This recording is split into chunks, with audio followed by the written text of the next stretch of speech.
that I am being able to be heard. Okay, you guys can hear me. Okay, my mic is on. We are golden. All right, guys, welcome back. Right now, I am watching FP2 of the 2022 USA Grand Prix. I haven't seen FP2, FP3, or qualifying yet. I live in Hawaii. When it's races in Texas, I think the race starts at 9 a.m. my time. You know, it's really hard living in Hawaii to be a Formula One fan because nothing is ever in our time zone, ever. When it's in Europe, I got to get up at like 4 in the morning.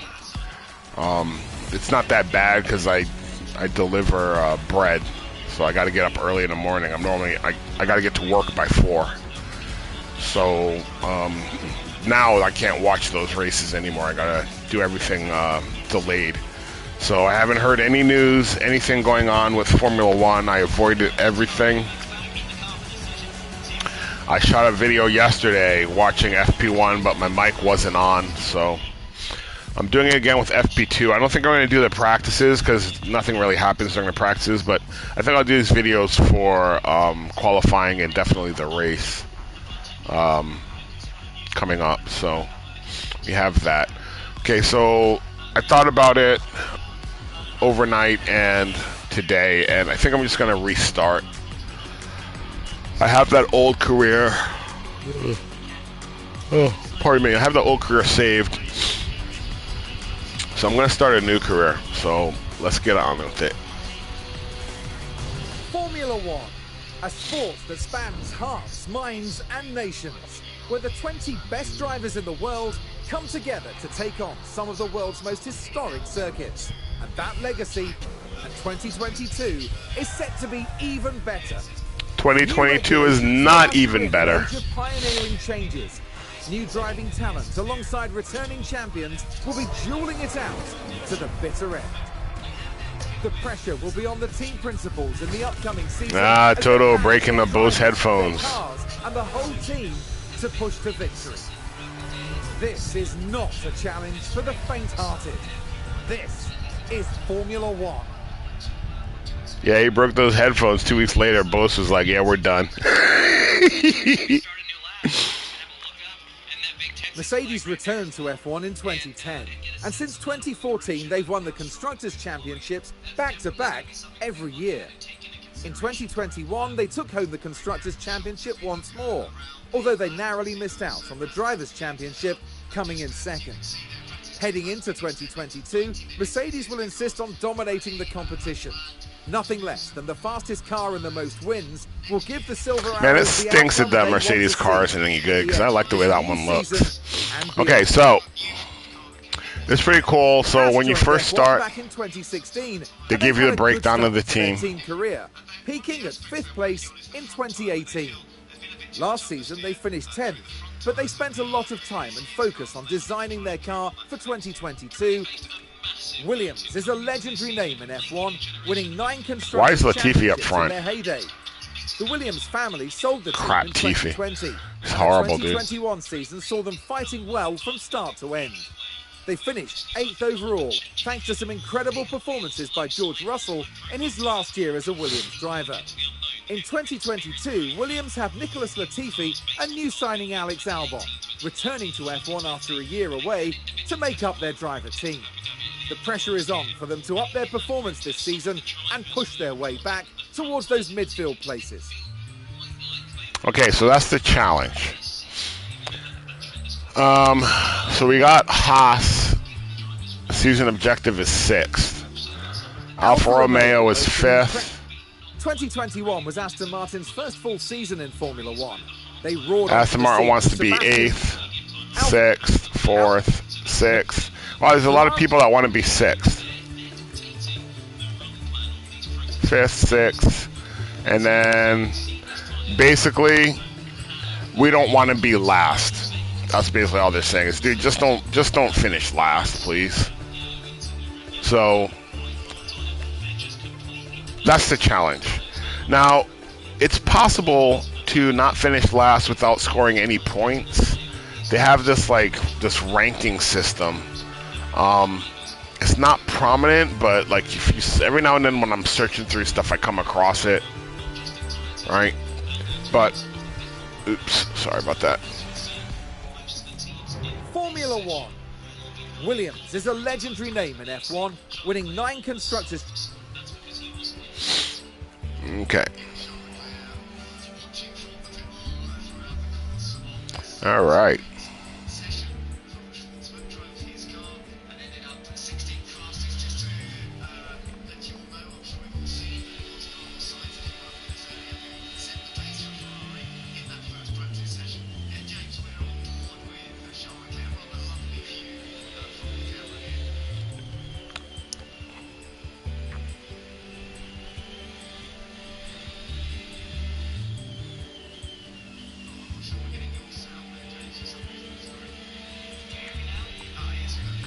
Drink your milk shock. No, I drink your milkshake. It's how it's spelled. Oh wait, there's something wrong there. Oops.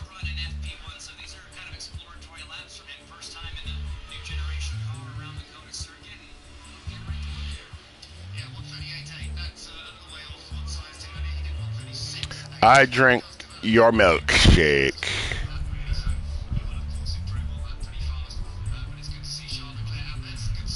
First time guidance. Yeah, so I'm gonna leave that. I'm just gonna go through the whole thing. And there's like a little there's a little secret. Nice to meet you. I'm Audrey Mensa, one of the team's senior engineers. Welcome to the team. It's great to have you on board. You know, it's funny because you can tell she's not one of the team's senior engineers. Because if she was, that would be a real picture. So I guess that's the diversity hire that they put in the game for some reason. I don't know.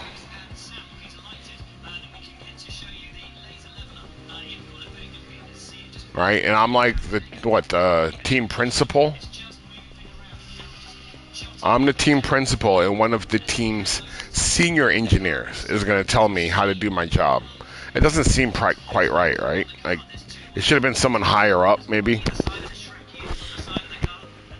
We came under new management recently here at Williams. Yeah, it. Very exciting time. I'm sure you'll settle right into the team. Let's get you shown around.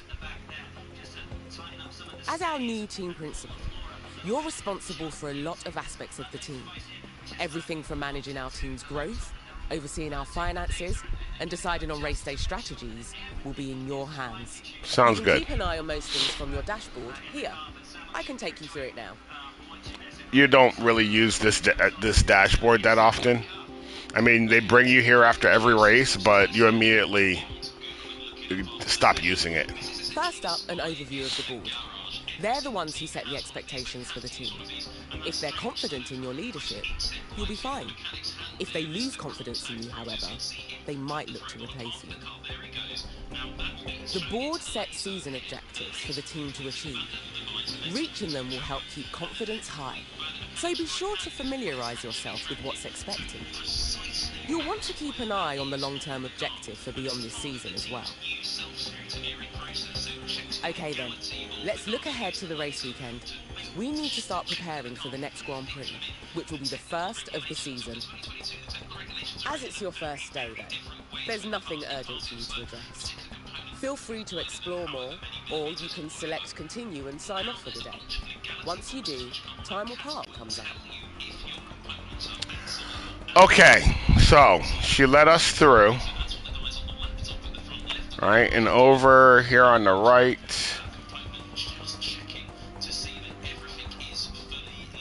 it's letting you know what's coming up. So we got preseason testing in 5 days. Okay, aerodynamic testing period 2 starts. So we already missed the first one.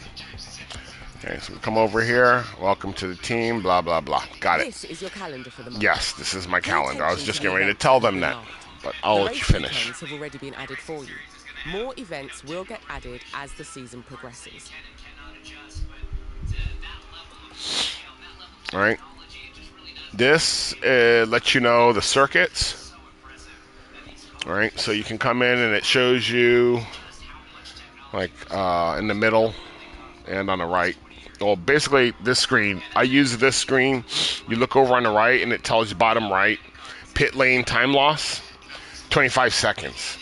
So when you're racing,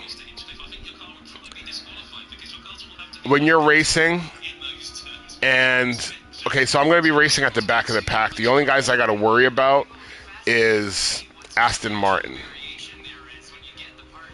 Right? Like, those are the only guys I got to beat. If both my guys beat Aston Martin, then everyone's happy. If my driver sandwich Aston Martin, everyone's happy. As long as we finish ahead of Aston Martin, everyone's happy. That's all we got to do. So when we're racing, if Aston Martin pits, I need to know how much time I have in order to be able to pit and still come out ahead of them, even though it's not quite right, but it helps a little bit. You know, you can kind of see when you pit where you're going to come out in the lineup and stuff, so it's important to know that. The lap record, number of laps, like none of that really matters, and sometimes you kind of wonder, like, if you're doing parts, right? If you're doing parts and you're like, geez, this part's not going to be done for 30 days. So you go 1, 2, 3, 4. Okay, so Japanese Grand Prix is going to be ready. You can go into this and it will show you a lot more information about the track. All right, and then this screen will tell you what the parts are, what attributes are needed for this. You can see low speed turns, cornering is not that important. But medium speed and high speed are very important. All right, so I would design a part for this race that's going to fit those needs. Okay. This is where you carry out your final preparations for the next race. We'll come back here later. Okay. Race isn't ready yet, but you're going to come into performance targets and you're going to do your incentives and guarantees and stuff. All right. So we go over here, cars. One of my favourite places. This is where the car builds happen, and where we develop and store our car parts. Very important. Throughout the season, you'll want to make sure the team are working on upgrading components, and that both cars are being kept in good repair. You can also use car analysis to compare our car builds to other teams. Okay. This is where you'll find relevant information on the team's drivers and reserve driver, including their performance ratings and contract details. You can also scout for new drivers to make sure we have the best driver pairing we can. Okay. Okay, so this screen is... Man, they got some crap. I don't even remember about Jack Aitken. I forgot about him. Okay, okay, so these are our drivers, all right? We can come in here.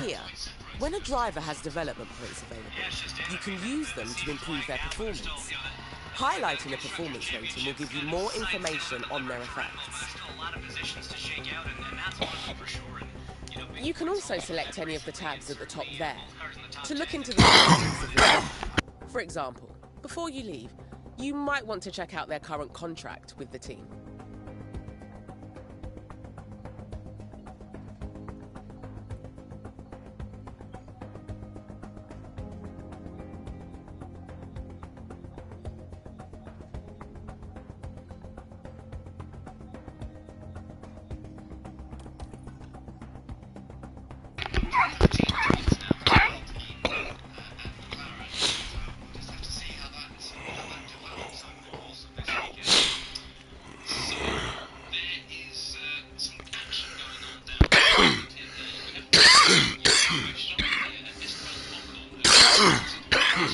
Excuse me.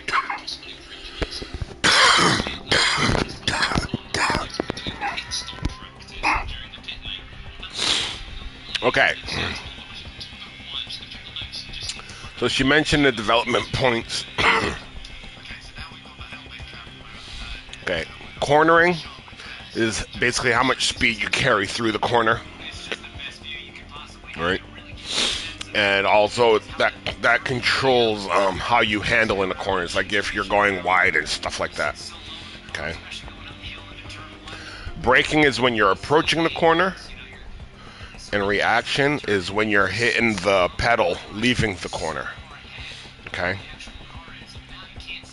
So I can tell you, with his braking at 62, he's braking way too freaking early, and then he's not carrying speed through the corner, and then his reaction time is slow.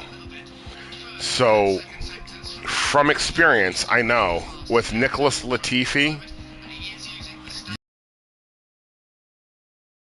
onto the toe with him. But because all of these stats are so low, like control, because it's 77, he's going to make like 6 mistakes in every race.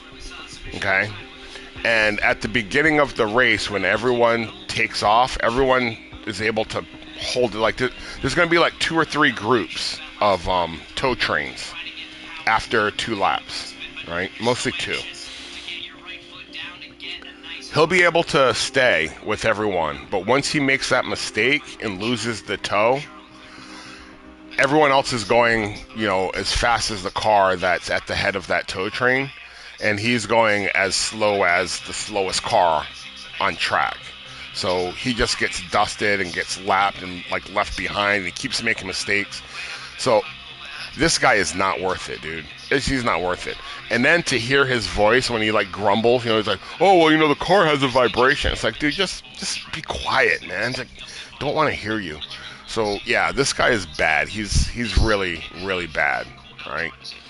And then we can go compare, and you can see how he compares to Alexander Albon. Oh, Albon starts at 80. I think I had him up to 80, 84, 85, something like that. All right, so accuracy, Albon's low. Reactions coming out of the corner, Albon's a little bit slow. He's not a good defender. But look at his overtaking, 85. Look at his adaptability. That's wet weather, right? Look at his smoothness and his control and his braking. He needs help with braking and cornering. He really needs a lot of help with cornering. But compare all of that to what Nicholas Latifi has. And you can see, like, control, that's an 11-point difference, right? Braking is 19 points. So you can see how Nicholas Latifi is not going to be able to perform. So we're going to get rid of him. All right? But first thing I have to do is I got to decide which driver I want. Okay? And I am looking for someone that's young,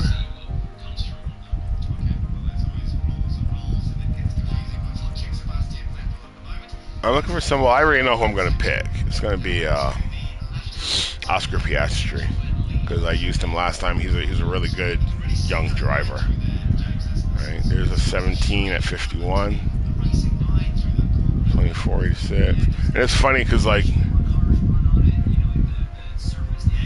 most people from other teams, like, they're just like, dude, not interested in talking to Williams. You guys are garbage. When you do good after 1 year, like, a lot of the drivers will come over to you. Jack Aitken. Okay, Jack Crawford. That's an American, right? Jack Crawford. Yeah, he's American. Right. I'm an American company, so my goal is to make this an American team.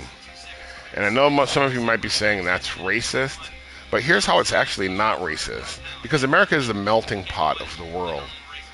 So if I say I'm making a team American, that means they could be anybody from any culture around the world could apply. Now let's apply that to, say, Alpine, who's making an all-French team. Here's how that is racist. Because they're all white. There's no diversity to that group. And I think that's the biggest problem with Formula One, is that they're allowed to play that race bait game, which I think it filters down into the fans. Like Ferrari is like all Italian, You know what I'm saying? Like, yeah, these are the issues. When I first got into the sport, I'm just like, yeah, I don't think that's right. I mean, you guys have all that fight and racism stuff and all of that, but yet you guys applaud that. So, like, oh wow, Alpine's going to be an all-French team. Like, yeah, I'm skeptical. Okay, so we got Logan Sargent. He's American, and he's ranked 70. Okay. So I'm going to pick him up as well. But let's come down to Oscar Piastri, 75. All right, so we're going to come over and we are going to do... You know what? I don't really need to detail scout him because he's a reserve driver, so I just have to make him an offer. All right, so let's propose a contract. Let's go Oscar Piastri.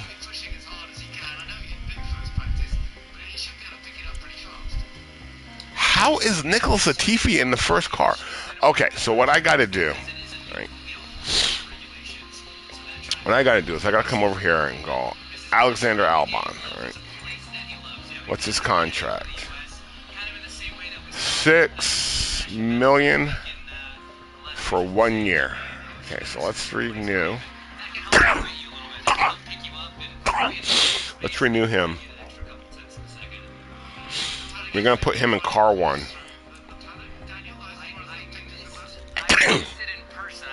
Excuse me. We're going to go 4 seasons.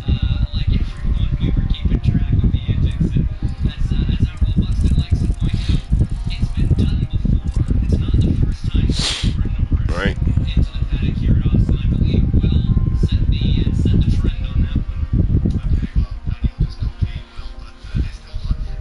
I'm going to give him 6.5 for 4 years to drive our first car.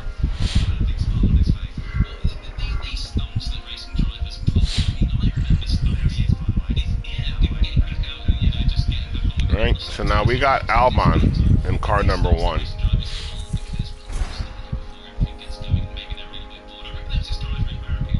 So the first time I played this, I made it through the first season with Nicholas Latifi. And then I think it was like the 3rd race of the 2nd season, I got rid of him. And, you know, by then I had a year to work on my car and stuff, so my car was pretty good. Compared to the field, it wasn't the worst. But Nicholas Latifi was still finishing last because of all the mistakes he makes. And I put Oscar Piastri in, and it's like immediately he's finished in the points. And it's like, oh wow, I actually do know how to design a fast car. Like, wow, that's interesting. Okay, so we got our number 1. We're gonna go with Oscar Piastri, and I'm gonna lowball him. I want to get this guy into a nice long contract.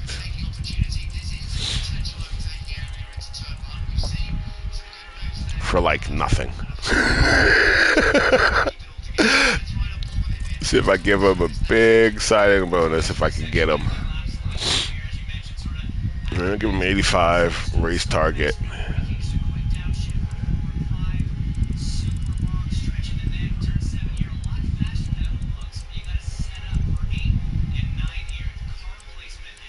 Tenth race target bonus.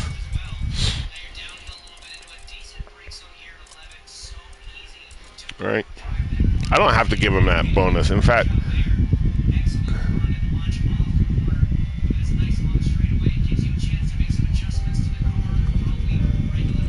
I'm not worried about it. No, that will help with his mood, I guess, if he's getting that bonus. Yeah, that will help with his mood.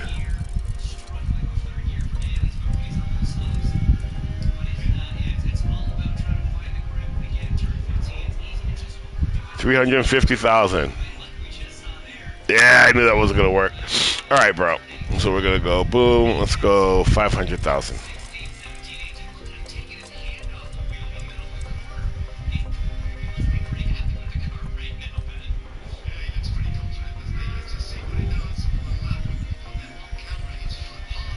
So got him for $500,000.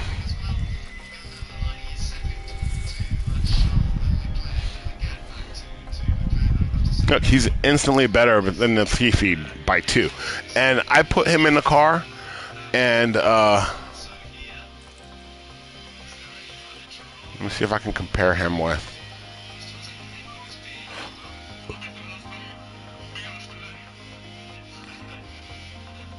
Nope, I can't. Okay.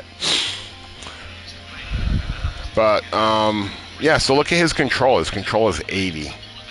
So he doesn't make as much mistakes, but in the rain, he's really bad.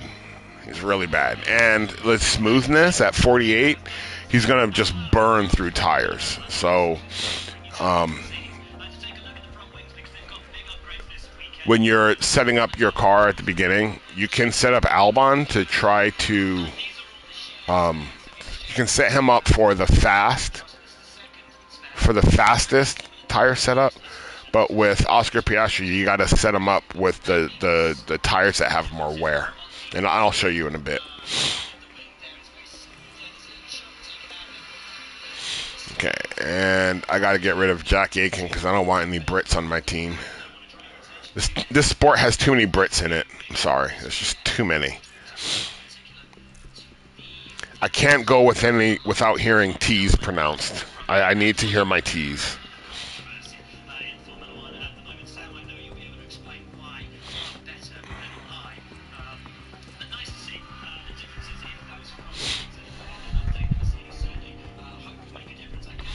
Okay, so we got Pepe Marti, and I'm going with...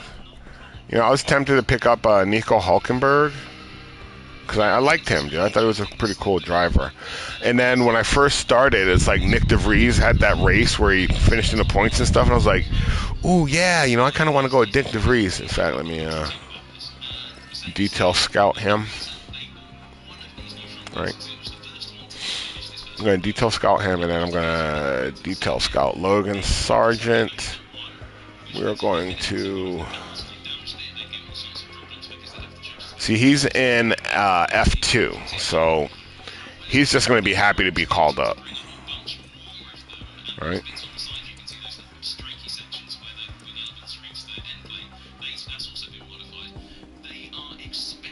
So I'm going to go...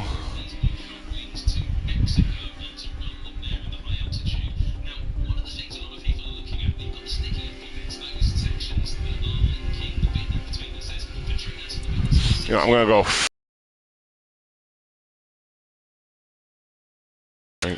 Watch this. Come in. Give him... Bang. And then give him a starting bonus to help sweeten the deal.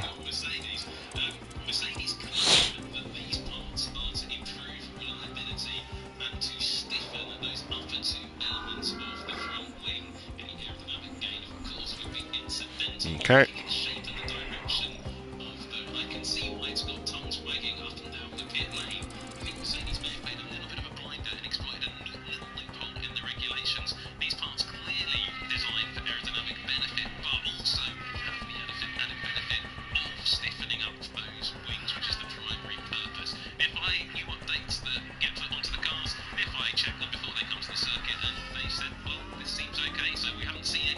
Uh-oh, Mercedes. Hold on, I gotta go back and see what they were talking about. I have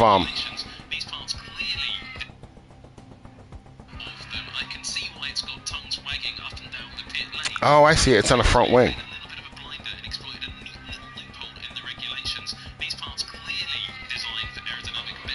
Oh, I can see it. It's like they found a way to get the air to go around the car from the front wing with these little I don't know how to, these little nubbins. They got these little nubbins on the front wing. And they say they're used to stiffen stuff up, but you can see they have curves and stuff to them to be aerodynamic, so... I've got a smile on my face because, they use the reliability argument. It's like, yes, it's reliably better aerodynamics. Yes, it is. I think that's how they got away with that. I think you look at, as you say, you look at the shape, and there's absolutely no question what they're doing. But they got it by it. Let's see how it all Yeah, this is why I like the sport, dude. I like the sport because ingenuity is allowed. You know, and it's the greatest thing about this sport is seeing how people solve problems. Like, they come up with this formula for the car, you know, so it's called Formula One. They come up with a formula, and everyone has to build the car to that formula. But then you give the people the formula, you know, and it's like, you say, okay, well, here's the formula for a cake. And someone's going to make you a cake, right? It's going to be a cake. But then someone's going to make you like a chiffon cake. And someone's going to make you like a chocolate chip Oreo cake. You know what I mean? And like, not saying that one's definitely better than the other. But I guess in the sport, one is better because it means the car goes faster. But still yet, you know, the teams are working from a baseline and they attacks different problems.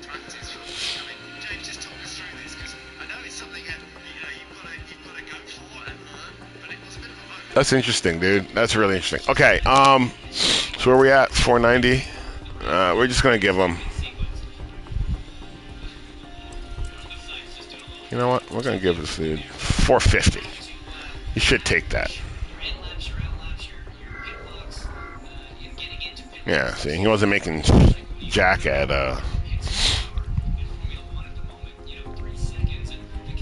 Whoa, whoa, whoa, whoa! No, no, no, no, no, no, no, no. No, no, no, no, no, no, no, no. Okay, that's cool. We're gonna lose some patience, but dude, I almost swapped him out with Oscar Piastri.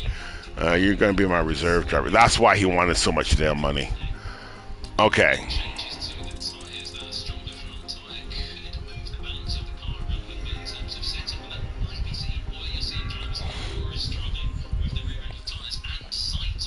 That's why he wanted so much damn money. I'm like, what the heck? When I saw that 1.7, I'm like, wait, why is it so expensive to hire him? Okay, so yeah, I got to pay to break. That most of that cost is to break Jack Aitken's contract.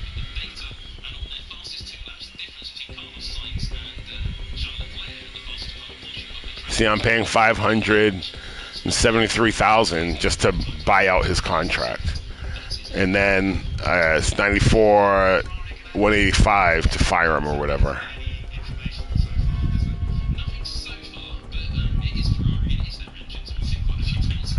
Alright, so we're gonna take him. Boom.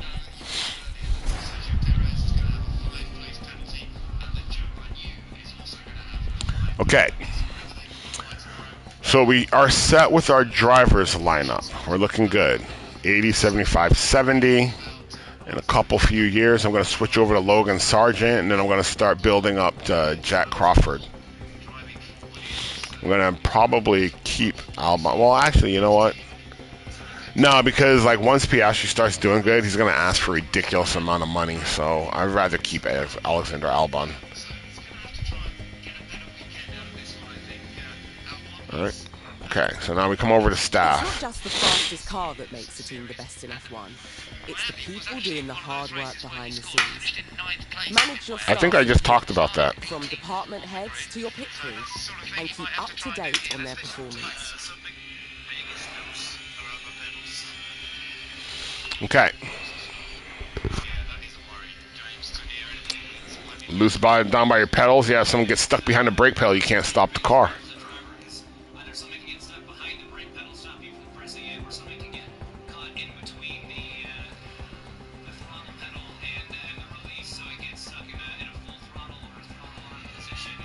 Right? Yeah, dude. So anyway, I'm watching the practice, and Vettel just came on the radio and said there's something loose by his foot. And the guy's talking about how dangerous that is because it can like keep you from stopping the car or keep you from lifting off of the gas pedal. Or I think you guys call it the accelerator, yeah.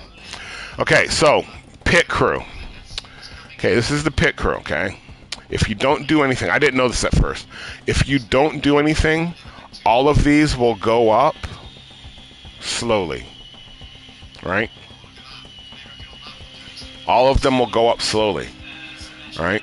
But if you look, wing adjustment improves the ability to replace the front wing during a pit stop and reduces the likelihood of wing replacement mistakes.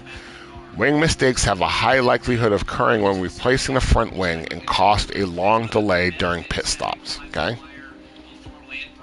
Training in this area has no impact on pit stops that do not include a front wing replacement. So that's not that important, right? Because unless we have an accident, this does not come into play. Okay, now we go car release. Reduces the chance of releasing a car too early or incorrectly during a pit stop. Car release mistakes have a high likelihood of occurring and cost a moderate delay in pit stops. Strong training in car release techniques will lead to a small reduction in all pit stop times. Okay, so that seems like it's giving us a reduction in pit stop time. So, I might want to pay attention to that. So let's focus on that because that's going to give us a reduction in pit stop time. But now we go to tire changes. Improves the speed of replacing tires during a pit stop and reduces the likelihood of tire fitting mistakes. Tire fitting mistakes have a low likelihood of occurring, but cost a long delay during pit stops. Strong training in tire change techniques will lead to a moderate reduction. Wait a minute. This one said a small reduction, and this one says moderate. Okay, well, just on that, we're going to switch over because that's giving us a better reduction. Bigger bang for our buck, right? And a reduction in time taken to adjust a car's toe-out, tire camber, and anti-roll distribution setup during practice sessions. Okay, that's also very important, right? That's also very important because when you are doing your practices, right, when we go in and we try to change our settings, it's going to take like 5 minutes. And that's a lot of time off of the track, right? But the higher that number is, the less time that's going to take. So that's pretty good. But if you read this one, improves the speed of jacking the car up during a pit stop and reduces the likelihood of jacks mistakes. Jack delays have a moderate likelihood of occurring, but cost a short delay. Okay, so they happen more, but it's only a short delay, but they happen more. This one has a low likelihood, so it doesn't happen that often, but it's a long delay. But this one gives us a strong training in using jacks will lead to a large reduction. Okay, so what I'm going to do is I'm going to focus on front and rear jacks. Okay, once that gets up to about 80, 85, I'm going to switch over to tire changes. Okay, I think at the end of the season, all of these numbers drop by like 20 points or something like that. So I'm going to focus on these. Even though I'm focusing on this, you see over there how it says 2 up, 1 down? All right, and then if it's balanced, everything's 1 up. But this one's 2 up and 1 down. Even though it's showing you that 1 down, they still go up. All right, so this is going to go up by like 2 or 3. And this will go up by 1. Or maybe this will go up by 2 and this will go up by 1. But I think if it's like this on balance, I think they all go up 1.5. But it's better to do this. Okay, so we're going to focus on our front and rear jacks so we can get better pit stops. Our pit stops are ridiculously slow, if I remember. And our race engineers are pretty strong, right? They're pretty strong. Our head of aerodynamics is pretty weak. All right. So I am going to search for a replacement. What was he, a 71?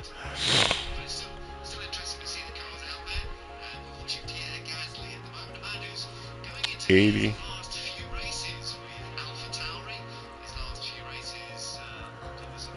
Who is this? Alfa Romeo, and that's at 80. Okay, so we're gonna scout him. Oh yeah, this is the guy I had. This is the guy on my other team. So we're gonna detail scout him because we're not gonna do anything with him. Our first season.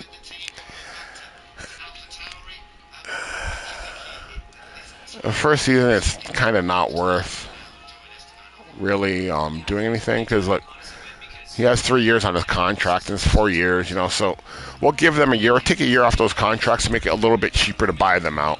It's no longer your first day. We'll have you on top of things in no time. I didn't mean to hit that We'll button. continue moving through days this way until it's time for the race, which you can see in the upcoming events list. I didn't Let's mean to take a do look that. at what needs- I didn't mean to do that. I just wasted 2 days. Okay, car development. Okay. So they're welcoming Logan Sargent, right? They're welcoming Oscar Piastri, right? They're letting you know that we re-signed Alexander Albon. And then these are our sponsor obligations. Okay, sponsor obligations. You can fluctuate that, and it's like you get more money, but your team doesn't develop as fast. So it's kind of a balancing act there. So now we come over to cars. We go to car parts and development. Project now, you'll need to commit money and engineering time. You'll be able to improve our car builds beyond their current performance. Okay, so we're going to do a new There are project. 3 different types of projects the engineering team can work on. We can design a new car part for use this season, manufacture copies of existing designs, or undertake research and develop our expertise for next season. Are you sure you want to start a new project now? Yes, I do. So what I'm going to do. You want to get started with the design project. Oh my God, this woman. These are car parts we can design and manufacture in-house. Each car part impacts different areas of the car's performance, but certain car parts will have a greater impact than others. You can also view our car performance by rank on grid.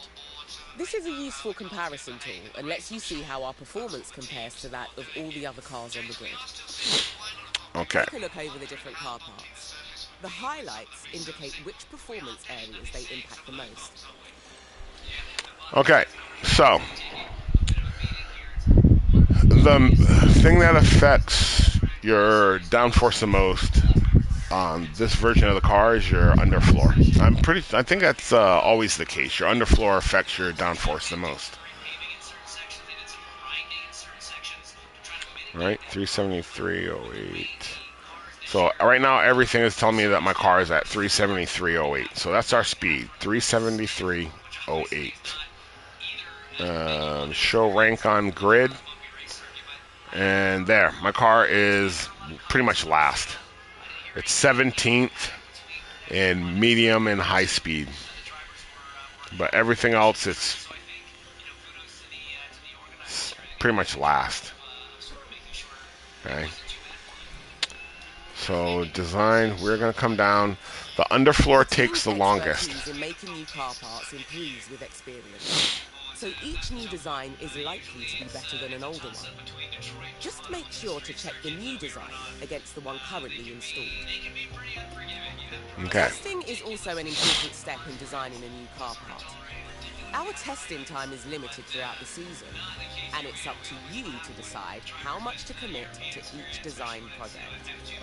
Okay. If you assign some testing time to this design now, you can see what effect it will have on the car part. Once you've taken a look, let's continue. Okay. So this is like a computer fluid dynamics, computational fluid dynamics. So this is the computer running the design through a program, and that will tell you what the effects should be. So each unit of 1, right? Every 1 is worth 1 million hours of computer simulation. Right? So that's a lot of simulation. And you're allowed to do 6.3, right? You're allowed to do 6.3. If you come over here, you can see this is the beginning of the testing period, right? And here's the ending of the testing period. So we have 1, 2, 3, 4. 5, 6. We have 6 weeks. So that's a month and a half. Right? We have 6 weeks. So that's 30, 45 days till the next. Okay? Because of that, when we come here, first I got to see how many engineers do I have. Oops, I didn't want to do that.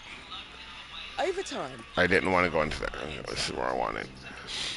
Where's my engineer team? I only have 10 members, right? And if I go to facilities, design center, I can only design 2 car parts. All right, so this is going to be one of the first things that we're going to want to upgrade so that we can design 2 car parts. And then we're going to want to upgrade it again so that we can get 15 engineers. And then when you upgrade it again, then you get 4 car projects and 20 engineers. All right. This is the wind to read the effects. This is the CFD simulator. All right, where you do those computational fluid dynamics. So those 1 million whatever hours, this is where it happens. So we're going to want to upgrade that. This tests the suspension. This tests all the car parts. Here's your factory. That's how you manufacture. So design center, the wind tunnel CFD, this one and this one are kind of the most important at the start. Team hub. If you look over, it says weekly experience gain. Staff, 20%. That's staff and drivers. Right? Your drivers get that as well. And then your drivers also get experience from this. So we want to upgrade those 2. So our drivers can gain more experience so that we can get those development points and make our drivers better. And this is all fluff. Like, this will help you get, like how all those people weren't interested in joining the team. If you upgrade all of this, you can see the team attractiveness. They'll be tempted to come over. Okay, so we are going to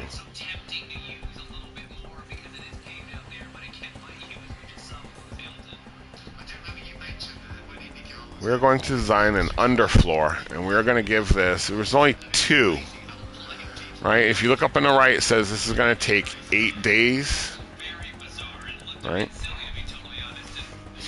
So let's go, we're going to go 1.4, and we're going to give this 15.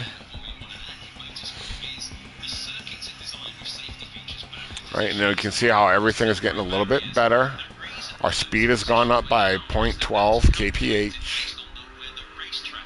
Right, everything's ticking up just a little bit. Right, we'll come over here. You can direct your engineering team to focus on specific areas of performance.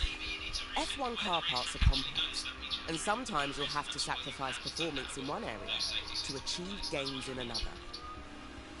Yes, right?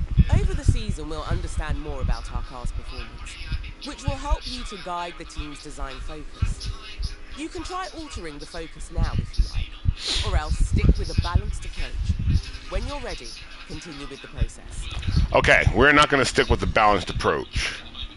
Okay? The reason why is because we don't really need to worry about top speed, and we don't need to worry about cornering. What we need to worry about is dirty air cornering, because that's where we're going to be. Okay, so we know we're not going to qualify towards the front. So there's always going to be cars ahead of us. So it's more important for us to be able to handle cornering as good as possible so that we can stick with that train. Yeah. So drag reduction is what's going to make the car go faster. Right? If you lower drag reduction, you can see your cornering and stuff get better. Well, we're not just going to worry about the cornering. Okay, we're going to try and make our car faster.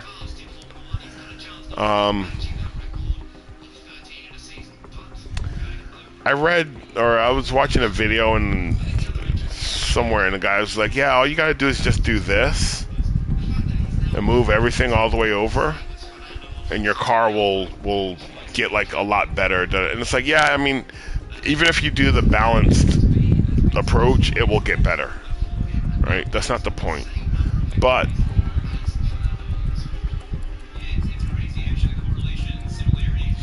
remember, my medium and high speed was 17th and my low speed was 19th. So I need to work on my low speed cornering, right? And by working on my dirty air cornering, I'm also working on my my regular cornering. Alright, so there's what we're going to do. You can see we're still gaining some speed. Airflow sensitivity.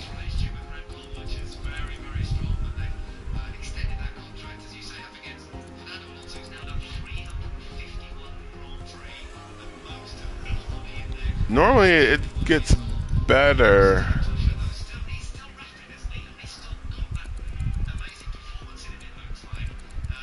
Normally it gets better when you put just over to the right.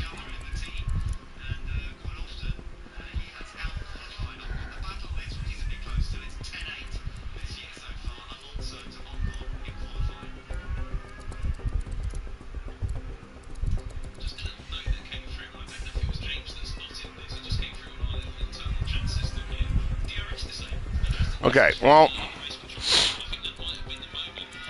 okay, the only reason why I'm moving this all the way over is because I want to gain that experience and go from 36.73 to 46.26.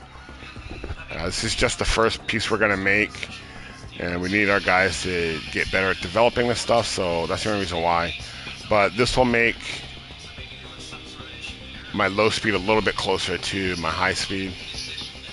Right. As a final step before the team gets started on yeah, we gotta sign our engineers. Will have an impact on the duration and cost of the package. Yeah. Okay, so you can see the design is 104 days with 1.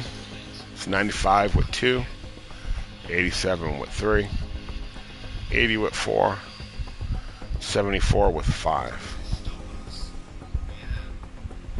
I'm getting this one started, guys, because this one always takes the longest.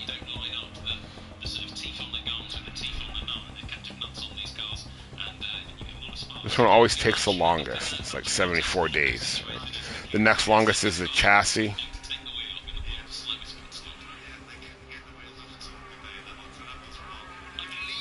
Okay, so we're gonna start that project. Boom. Nice work. Continually designing new. And we are gonna get started on the suspension, because the suspension does not take that long. 1.4. So that leaves me with 3.5 left. If I can get in another 2 parts.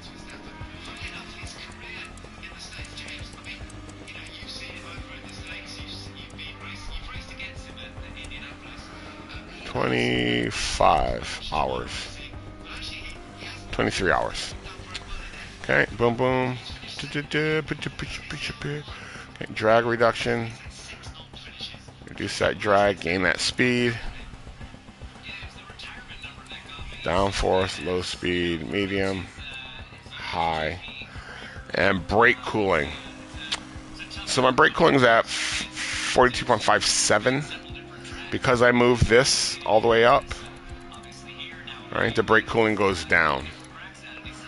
I'm going to be honest, I haven't seen the cooling really become an issue yet. I haven't seen it become an issue yet. And that should happen when you're following cars, but I haven't seen this become an issue yet. So we're not going to lower or raise that. We're going to keep that even. Okay, you can see if I move the airflow towards the front, my cornering gets better. If I move it all the way down here, it's like everything gets better. So we are going to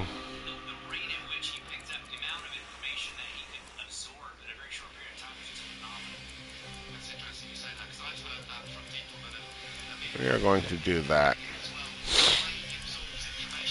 You can see this only takes 24 days up there in the right corner. Get those started, right? And then we can come over here. And I think there is a suspension part. It's a neat trick. Drivers always like it when the race promoters put big screens on straightaways, because then you can take a quick glance and keep track of the race. Sometimes you're having Oh, there isn't. a race by yourself, running around, no one in front of you, no behind you. You're keeping track of brake battle for podium position or for the winner. So, like, I mean, you can also use it to your advantage to know where a competitor behind you. No, side pods, no. Yeah, so when you first play the game, like when you first turn it on, they give you a second suspension. All right, and if I come to the calendar,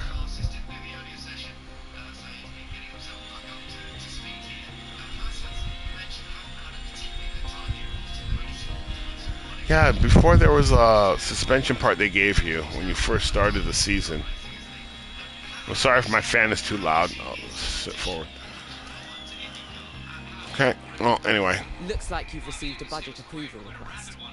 Most of the team's budget is decided by the board at the start of the season, plus whatever we get from last season's prize money, and any extra sponsorship revenue we earn. Okay. We're gonna have our party. Everyone will be happy for the I first reckon week. that's a good decision. It should keep... Now that's dealt with, we can focus on our first Grand Prix of the season. The race weekend is still a few days away, so move forward when you're ready.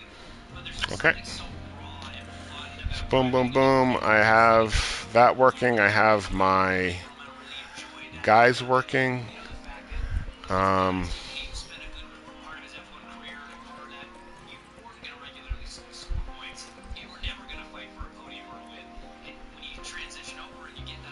Race simulator on 1.9, so we're going to upgrade that. Team Hub is only 1.5, so we are going to upgrade that, and that's going to give our drivers an extra 40% boost in experience gain in 25 days.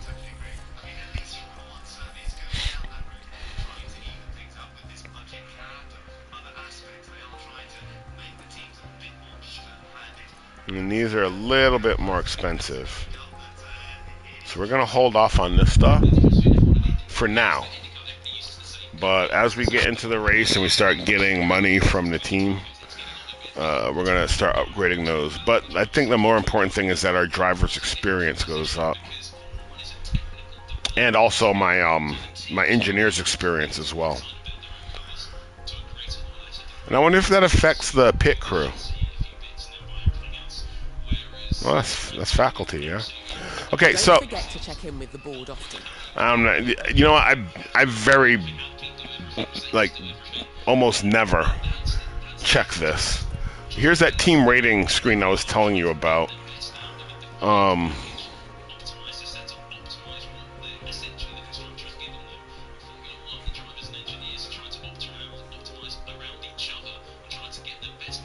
Yeah, so that so you can see you gain points even though you're not it's possible to gain points without winning or actually earning points.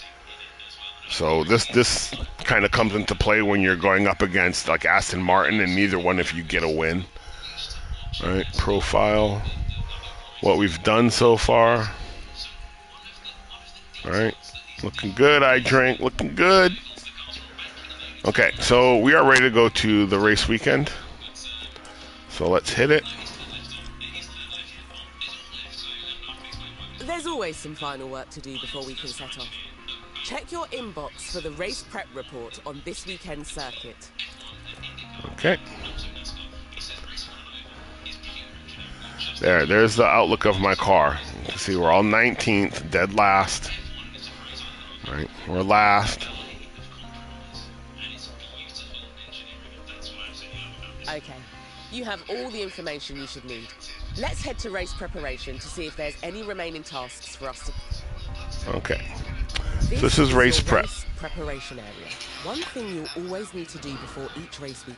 Okay, this is your race prep. Here's your circuit info I was telling you about. This is important because you can come down here and you can see the expected strategies. All right. So 2 of the 3 expected strategies require 2 sets of softs. Okay. So that comes into play when you're running your practice. And when we get to, I think in the last video I showed you my practice and I kept 2 sets of mediums. Well, I'm going to do the exact opposite to make sure I have 2 new sets of soft tires. And that's really going to help us when the race comes. Okay, so this is a screen I use a lot. I pretty much always check to make sure that I know what the strategies are. So I'm aware. Okay. Here's your performance target. The performance targets for this.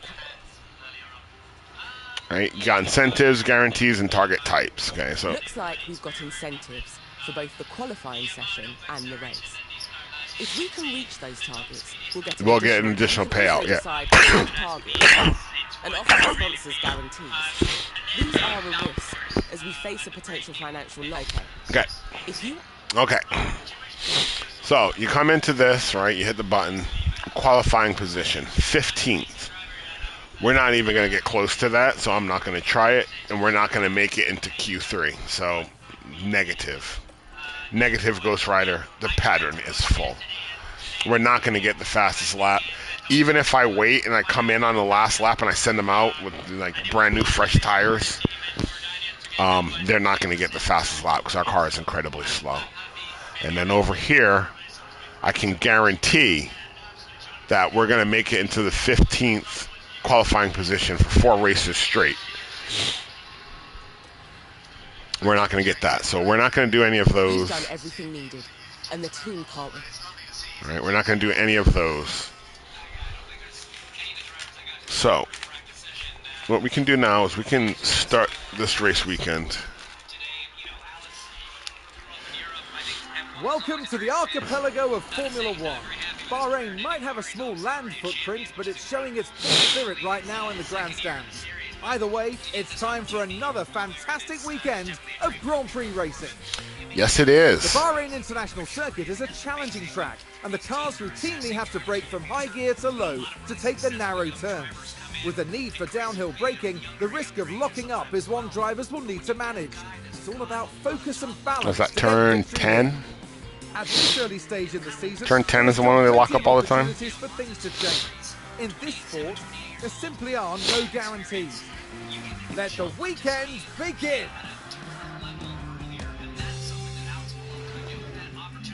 Great to see you again. Welcome to your first race weekend with the team. It's Friday, so we're kicking off with free practice 1 as usual. That's turn 9, I think it is, yeah. All right, I think it's turn 9.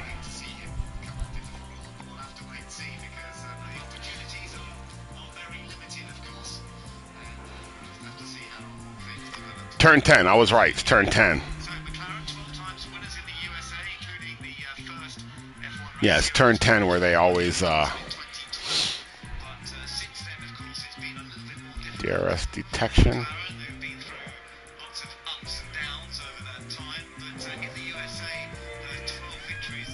Okay. And there's nothing else that we really need to do. Over here is our race. Rest assured the team have already prepared the cars for practice. When you're ready, we can continue to the practice session. Okay. So, right now, come to car parts. Everything should be 100%.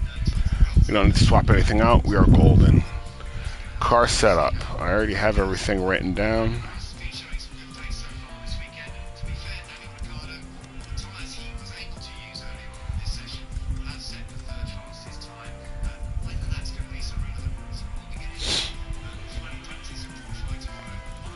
You can do 24 laps.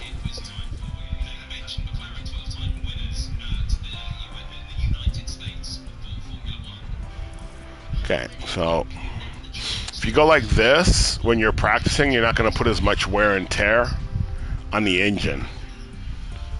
All right, and if you go like that, you're not going to put as much wear and tear on your ERS. But then I'm not sure on this, but I think if you're doing this, then you don't gain this experience as fast, like the track experience. But yeah, my engine stuff takes a beating. But I like it this setup better, because I think the experience gain is a little bit quicker. All right. So we are good there. We're going to come over and check Oscar Piastri. And Oscar Piastri is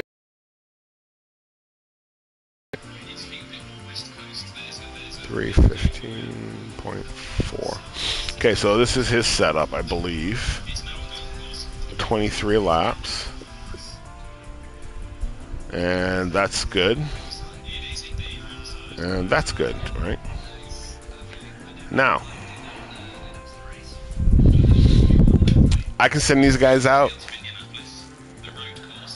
and they'll gain experience, right? But then Logan Sargent will gain nothing. And I want to develop him. So I'm going to come in, select him.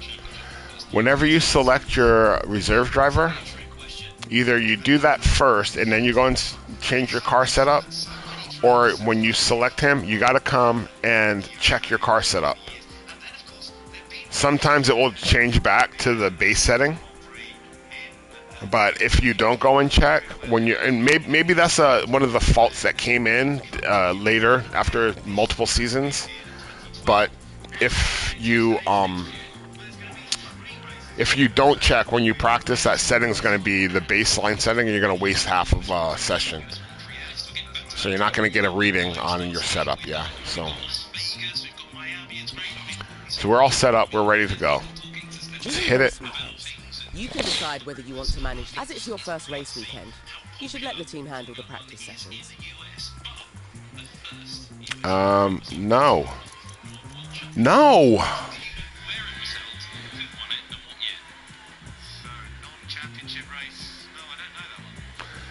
This stinks. I want to do it, but fine, whatever.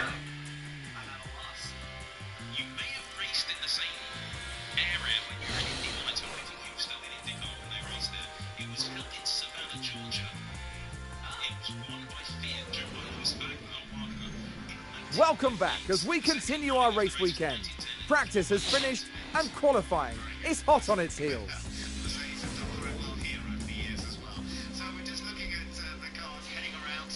Where are we?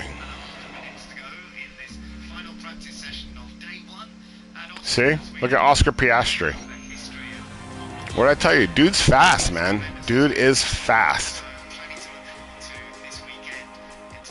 But he makes a lot of mistakes. That's the only thing. And he's going to go through his tires. To help maximize our drivers' performance, the team have them work on 3 goals during practice: track acclimatization, car parts knowledge, and setup confidence.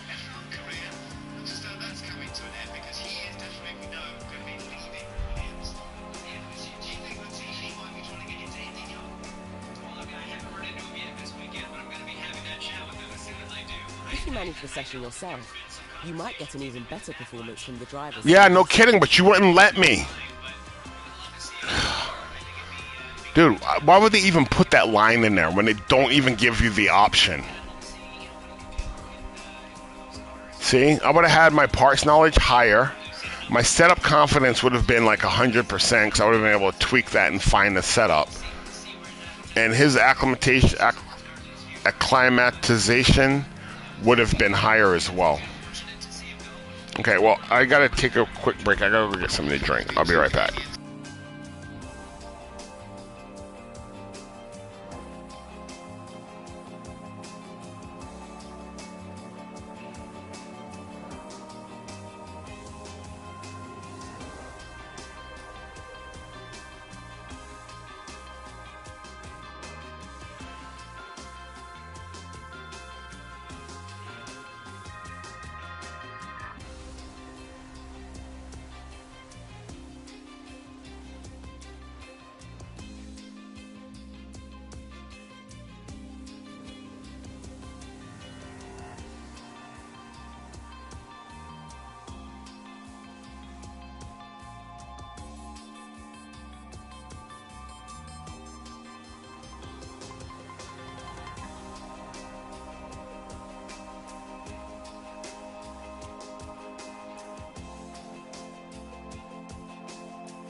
Okay, I'm back. Sorry about that. So yeah, my setup and everything would have been better, but you know, you gotta do what you gotta do. Right. Time for qualifying. Our results here will determine where qualifying takes place over 3 knockout rounds. And only the fastest drivers. Oh, I didn't do qualifying yet.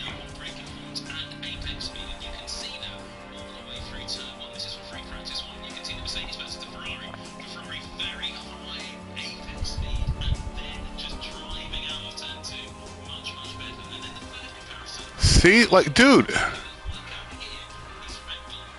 what is? Okay, I'm gonna check something out here. Hold on.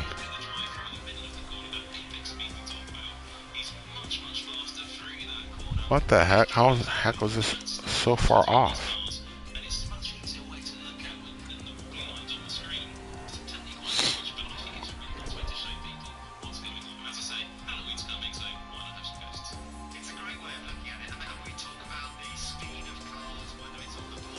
Okay, so maybe this is for the second season. So let's just.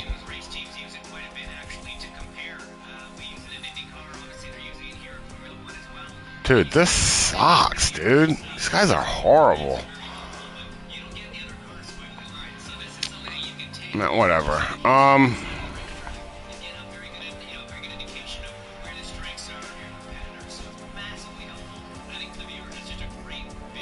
Why is my engine?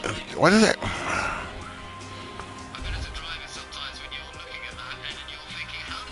See, so I think when I let them do it, they're like giving my drivers like high power and stuff and like just acting a damn fool and wasting a whole bunch of stuff. And I have no idea even what compounds I have available. Watch, it's gonna be something weird. See? See what they do with my compounds?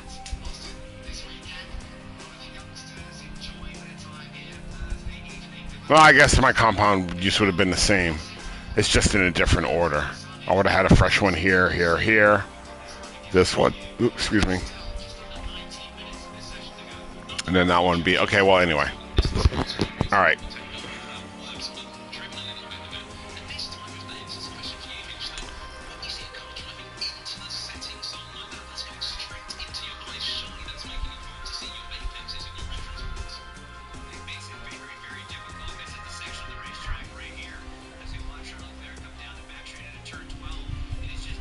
Okay, qualifying. I'm not sure if they take any qualifying tires away, but I like to start with a medium tire, and I'll show you why. Because the first, Same as practice, the team can handle qualifying for you if you like. Let's get you hands-on for this round then, just to make sure you're feeling confident before race day kicks off. All right. Oh, you'll let me do this, but not the other. Okay, so once I start practice, the first thing I do. Drivers need to be set in their fastest possible lap times, so we can advance to the next round of qualifying. The slowest 5 cars will be knocked out. Yeah, that's going to be us. Keep a careful eye on time remaining. The time limit on qualifying rounds really ramped right then. Let's get a car out on the track for its first run.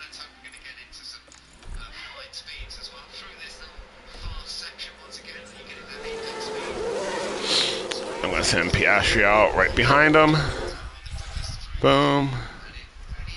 Each car is fitted with a number of onboard cameras, so you can see the action. You can also use the map view if you like. Remember you're managing 2 drivers throughout the session, so make sure to keep an eye on both of them.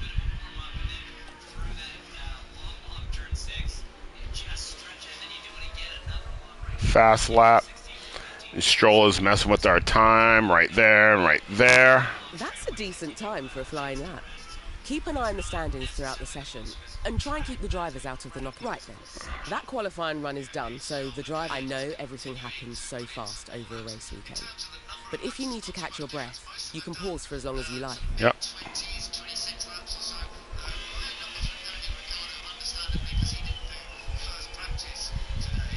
Our driver is back in the pits.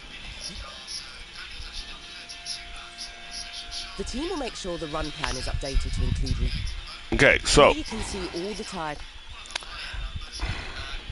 We want maximum... Oh my god. Okay, so...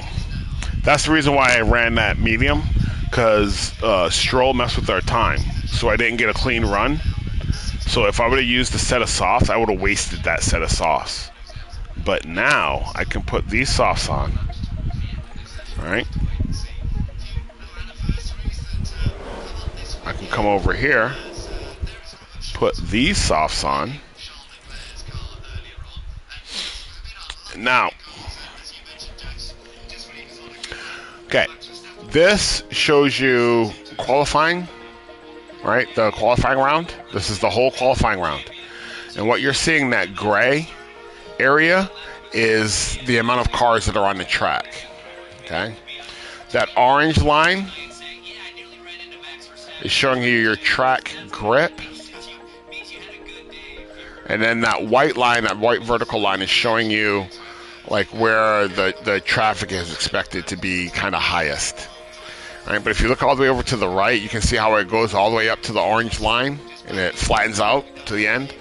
It's because when the cars are pretty much all going to go out kind of at the same time at the end of the round. So what we want to do is, you see where the graph where the gray area kind of goes down to 0 on the 3-minute left mark, right? You go back from the right, 1, 2, 3 of those tick marks underneath. That line, straight up and down, all the way to the right. Not all the way to the right, but to the right is the 3-minute mark of left. All right, if you look over at your first run, you can see your outlap took like 1.5 minutes. Okay, you don't need to worry about your in-lap, but your outlap took 1.5 minutes. So, if there's no cars on the track at the 3-minute mark, and it takes us 1.5 minutes to do a warm-up lap, so we add 1.5 minutes to that 3 minutes, which is 4.5 minute mark. If we go out at 4.5 minutes, we should just be starting when a car is coming out to start their warm-up lap. So it shouldn't be an issue if we come out at the 3-minute 30. If we come out at the 5-minute mark, it definitely won't be an issue, right? So at 5 minutes, our mark. Brilliant. The car's ready to head back out at you. The track will have more grip later. Okay. All right. She's saying the track will have more grip later in the round. Yeah, I get it. It's not really that important because we are so bad. So we're going to fast forward till we get to the 5-minute mark. We're going to fast forward to like the 5:30 mark and then show you guys. I think someone's run wide.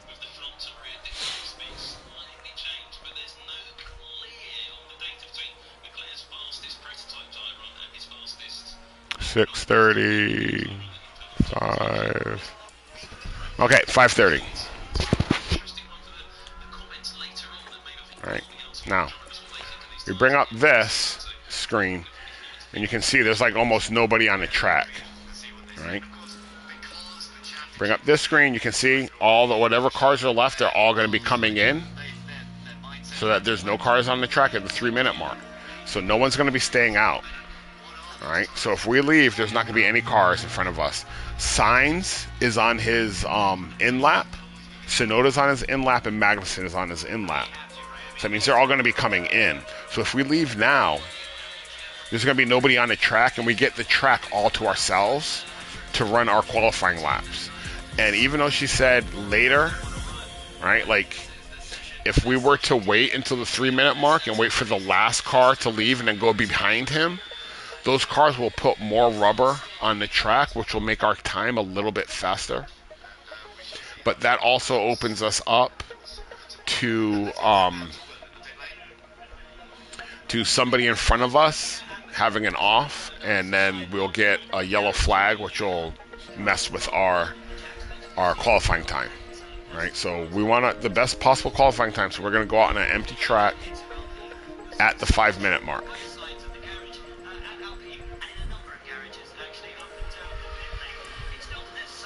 See, Tsunoda's in. I'm sending Piastri out first because he's faster.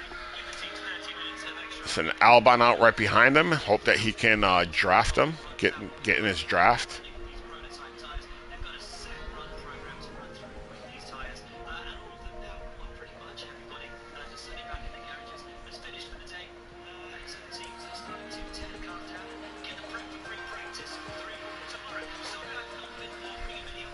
Oh! I waited too long. Schumacher screwed us up.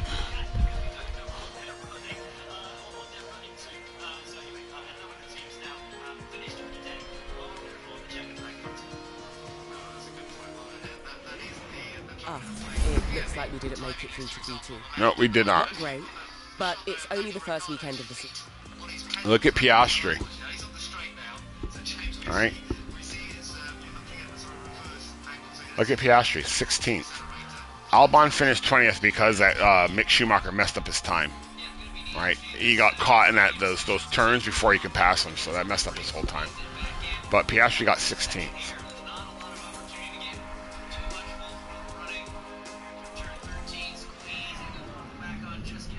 Here we are, folks. We're back for another day of scintillating. Right then, time for the main event, the Bahrain Grand Prix. This is a great time for us to get some early points under our belt. So let's stay focused. Get some early points. Yeah, right. Each driver will need to... Yes. Yes. Every race weekend. Okay. Strategy B, right. Strategy, if you think... I don't know why I selected her. She is so freaking annoying.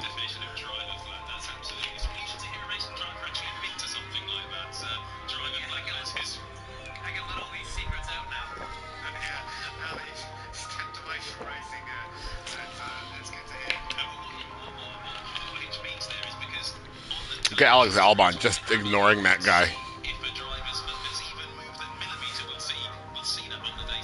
That's hilarious. I never noticed that. Okay, so Albon saves his tires. Right. Strategy. Right? So you can see for this strategy, I got to run those tires all the way down to the nubbins, which is not going to work for Piastri because he wears his tires down too much. You can see how this one, there's that little extra in the hard tire and the medium tire. So that's what Piastri's going to have to use.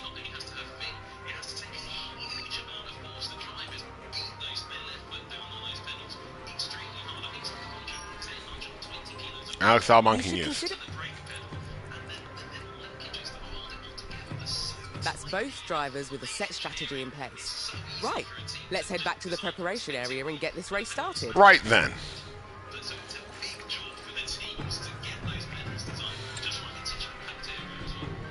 Right. Okay, so the engines are all smidgened up. It's the first race weekend, so nothing really to do there. And we are going to boom, boom, and boom. Right at the start. You got to get off this line, baby. And also, I think if you, at the beginning of the race, when you set them like this, it kind of puts the driver in the mindset that we're going to be aggressive. We're going for it, okay? Well, the funny thing is that after the race gets going, I'm actually going to get Piastri, and I'm going to take his pace all the way down, right? And see if I can, like, get him to, like, go on a light pace and still stay in the draft for, like, one lap. And then after that, I'll put him back up.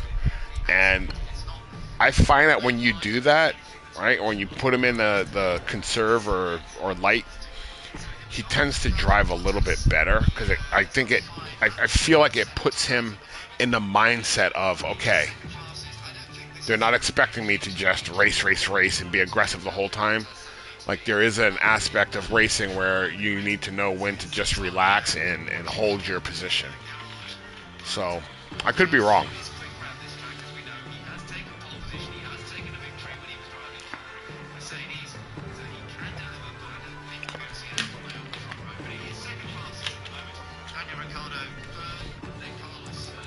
But at the start of the race, we got to bump everything up. We got to be aggressive. Okay, so we're ready for the race. It's going to be a long video, guys. Sorry. Cloudy skies tonight, with the drivers now having taken position on the grid. Looking at the Williams now. They're in the back half of the pack, so they'll need to work hard if they want Welcome, a viewer. podium finish. Nice to see you. And then we've got Alex Albon. They're starting in the bottom half of the grid today, so there's a lot of cars between them and the podium. Will their hard work pay off today? Here we go with the Bahrain Grand Prix. And it's lights out, and away we go.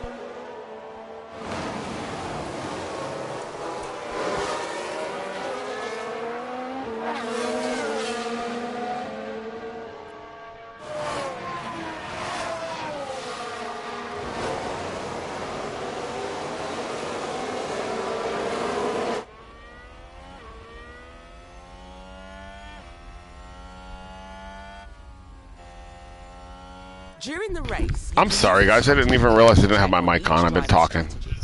Shoot, I hate it when I do that. You can also use. Shut up. Okay, I forget where I was at.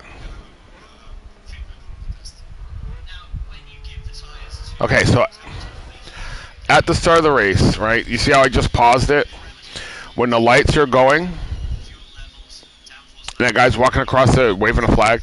Okay, if you hit square to bring up this menu where you can change the view, and then you hit 16 speed, the guy will run across the track. If you don't want to watch the lights slowly go off, okay? What else was I saying? Oh, I didn't mean to do that. Okay, so at the start of the race, I set my car up high pace, high fuel usage, and the ERS to full. It feels like that puts the drivers in a more aggressive mindset at the start, like we're gonna race.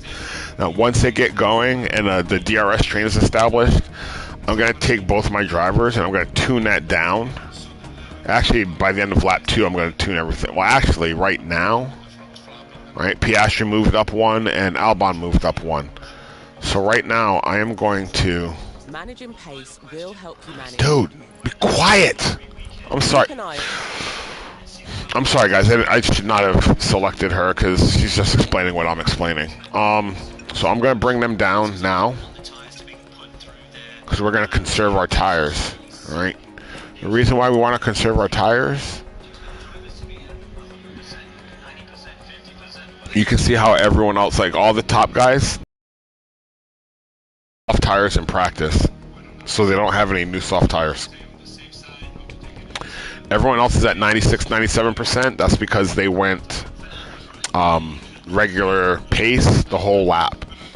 I accidentally ran it twice, as you saw, on this first lap, so I was going to tune us all down a little bit sooner. Okay, so anyway, our tires are looking good. We'll be able to hang on to the field. You can see Piastri's tires are worse than Albon's because his wear is going to be worse. We tuned down the pace to regular. We're going to keep the fuel usage up and we're going to keep the ERS up.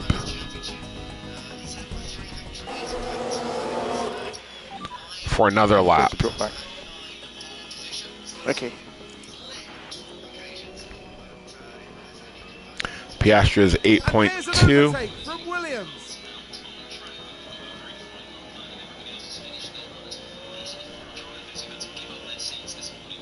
Hot girls here.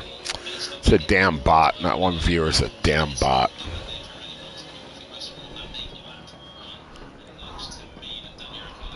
Okay, you can see Piastri has already fallen off the toe. Alright, Piastri has fallen off the toe, so we are going to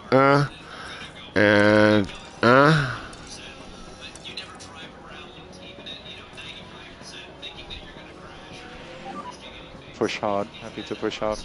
Okay. Alright, so Piastri is back in the toe. Okay, back off. Okay. Alright. Piastri safely in that toe. Albon is not. Tsunoda is not. Good job, good job.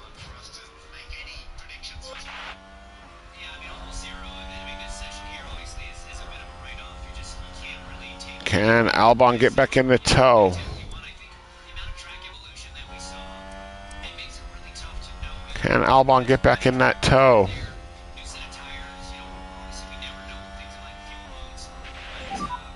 Use DRS. Can Albon get back in that toe? Let's close this gap. Yes.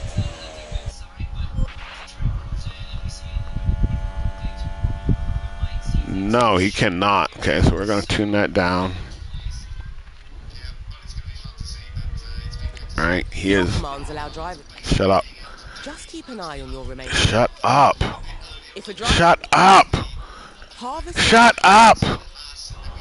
Okay, so now we're going to tune that down to balance. Tune that down to balance. Lifting coast level 3. And neutral. And neutral. Okay. So Albon lost the toe. And I don't have anyone behind me. So right now I want Piastri to maintain this toe as long as possible. As long as he's in this toe, you're going to watch. We're just going to like pull away from the last 5 cars. But I don't think he's going to be able to hold on to that toe for too long.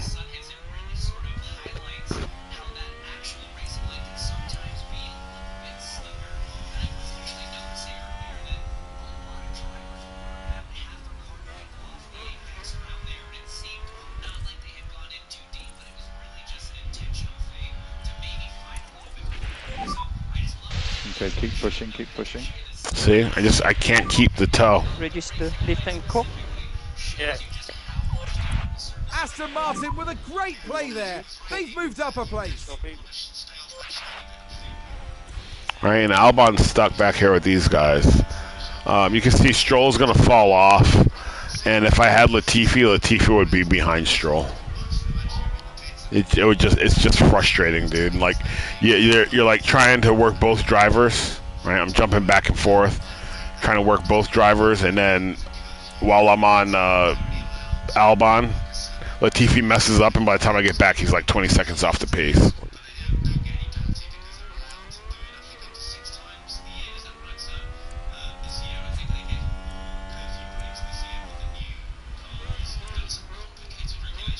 So Mick Schumacher in the Haas is faster than me, and Tsunoda in AlphaTauri is also faster than me.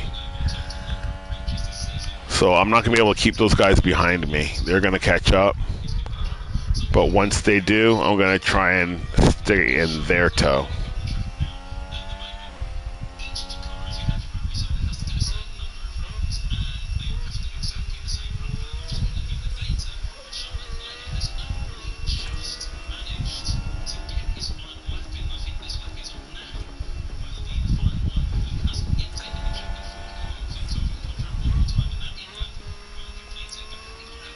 You know, and it's funny because if they pass me at the right spot, see, like that. And a new position just gained by Williams. They're gonna put me out of their toe.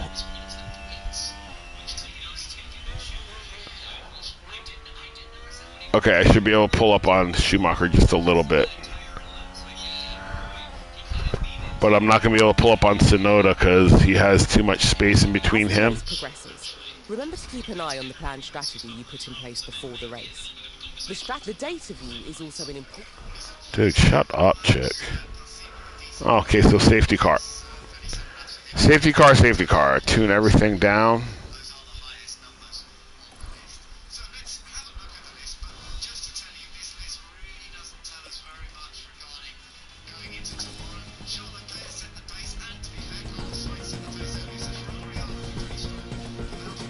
Who's off?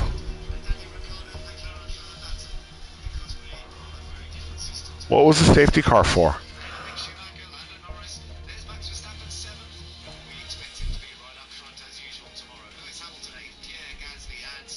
Bottas. Like there's been contact. Let's have a look. Bottas had an Just off. watch the Mercedes here.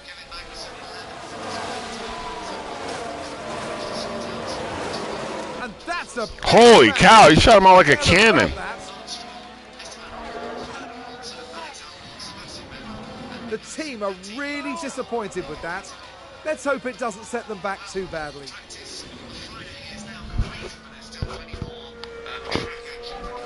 Safety car, safety car. Okay, we're through. Keep delta positive. Stay up. Keep delta positive. Did I say keep the delta positive? DRS is currently disabled. DRS is currently disabled.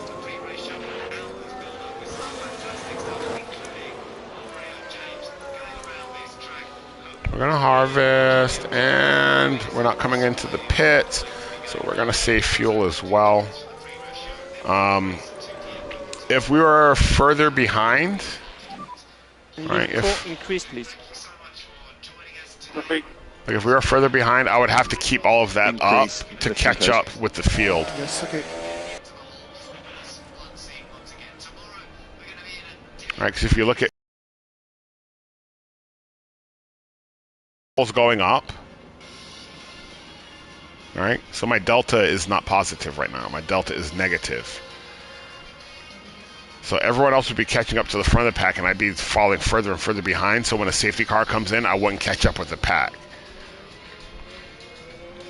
But that's not going to be an issue here. Okay, so now FP2 is done. And I'm going to start watching FP3.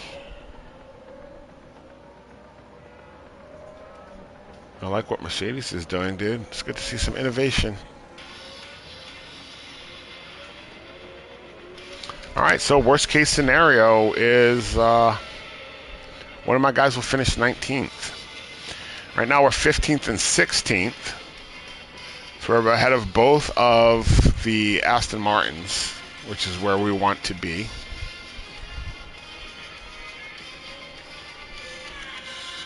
You can see everyone in the field is all going to catch up.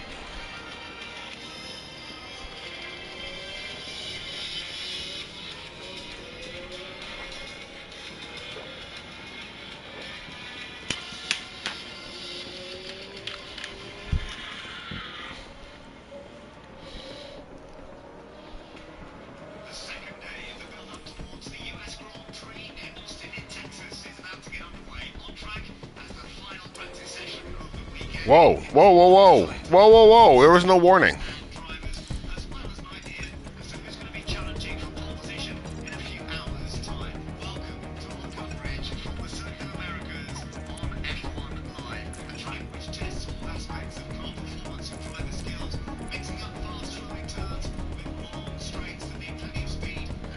Okay, we're golden. We're good, we're good, we're good, we're good, we're good, we're good, we're good, we're good, we're good. Okay. We're having to push. Yeah, okay. See how everyone just lines up? That wouldn't happen. Someone would have went over there and took 7 spots. That's one of the things you guys got to fix in this game, dude, because that's just ridiculous that the cars just follow like that.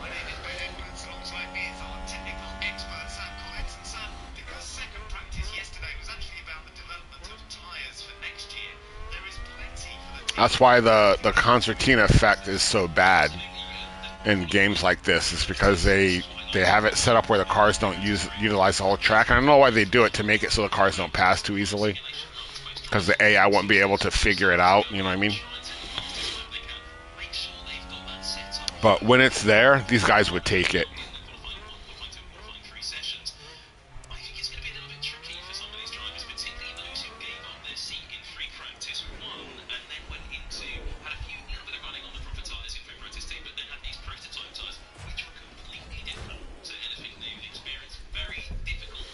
Okay, so they are starting to pull away.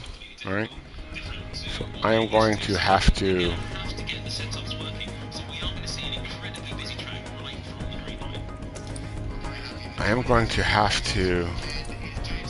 Tell these guys to keep up a little bit.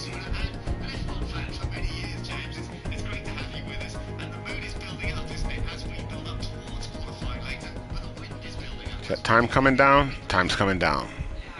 Challenges that the drivers and teams are facing today, like you guys mentioned, sort of lack of track time, lack of useful track time for them yesterday. Does mean a lot of work has to be done in this session, and the conditions are a little bit tricky. There's some very fast sections of this racetrack. No, we can't keep the toe. This section is going to throw a bit of a curveball for these drivers, but it is similar to what they saw yesterday in FP1. So My car is just not fast enough to keep up.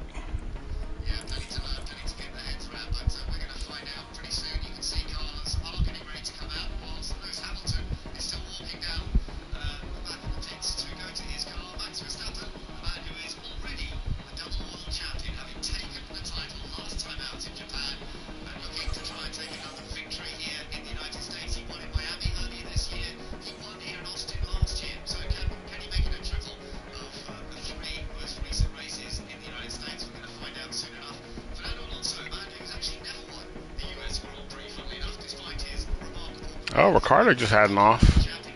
We've just had a spin. Right, so here's the part about this game where I'm like, the DRS is too overpowered. Right? See how I pull up on him? And then he doesn't pass.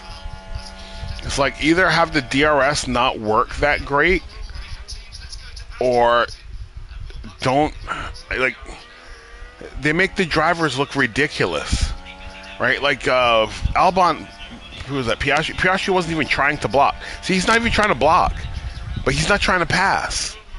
And because he does that, I can't get away from these guys.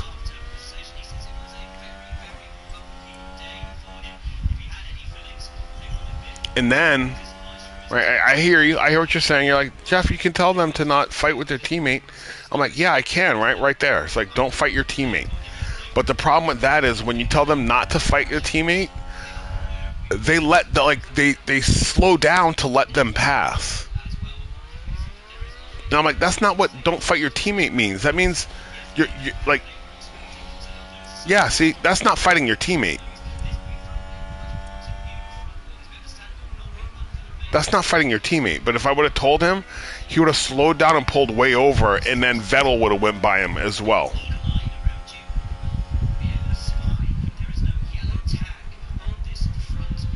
Right, and it never really comes up in Formula One because, you know, they have their own little unwritten rules. But I have a team of 2 cars, right? Do you see how we are 3 seconds behind? We're 3 seconds behind. 3.6, 3.7, 3.65. All right, 3.5. So you see how he cut the time down just a little bit? Why don't I have a setting where I can tell my drivers to leapfrog?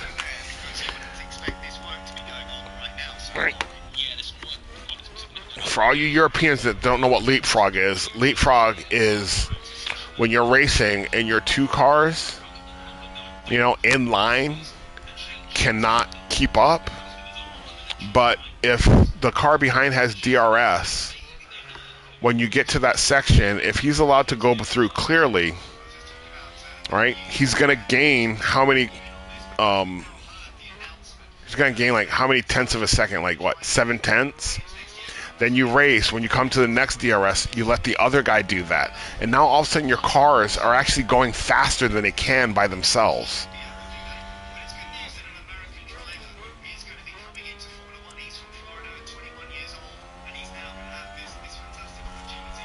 Man, I can't wait to see Logan Sargent race, man. I want to see an American race, dude. I know it doesn't really matter, but it just seems cool to be able to say, like, hey, there's an American on the track.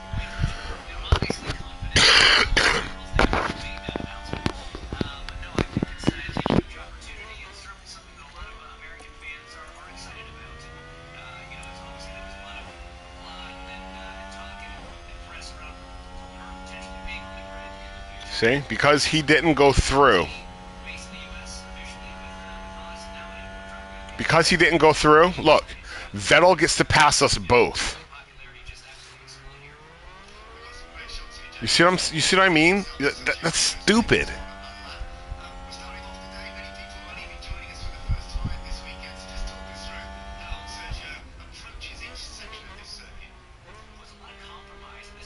because Albon just followed, and that happens a lot, where you're two guys, and you're like, dude, and I could have went and I could have told him, like, use your tires, use your fuel, put your thing on overpass, or put your ERS on deploy, right?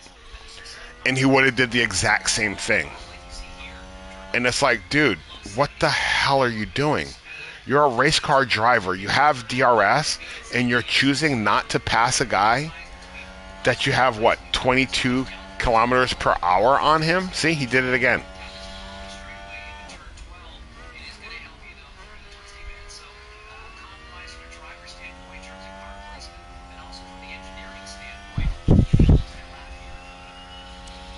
Sounds like someone's locked up. All right. How am I up to 13th? Alonso went off.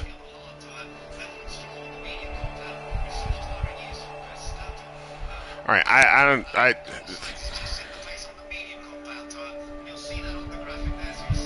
This car's too slow and nothing really happens. I'm really upset because now without Albon back there, I'm not going to stand a chance against Stroll and Vettel. So I kind of actually have to keep it on 1x speed.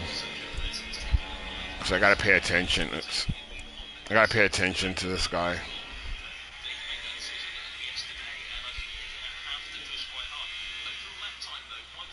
And here comes the pass.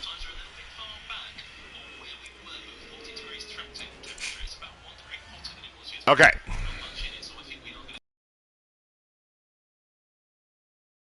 All right, remember I told you I was going have just gained a race position. To have him go slow for a little bit. When you're in the tow,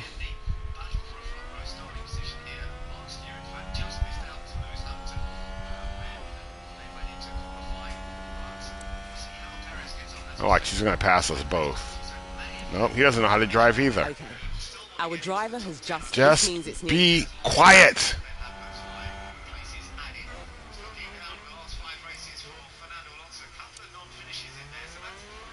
That English accent is normally kind of a turn on, but her English accent is just freaking annoying, dude.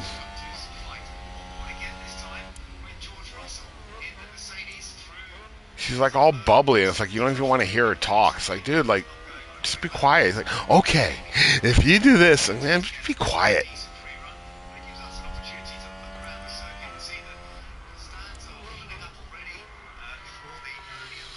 Okay, so we're just going to cruise.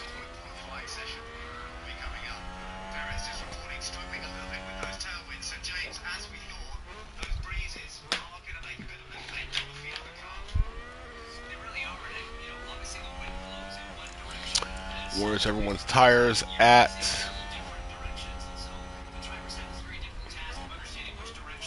Alright, I am going to pull the trigger on Piastri. And you know what? I'm bringing them both in because Albon screwed up and he's so far back. Moron. Right. Let's talk tires. Shut up! Shut up! Fudge!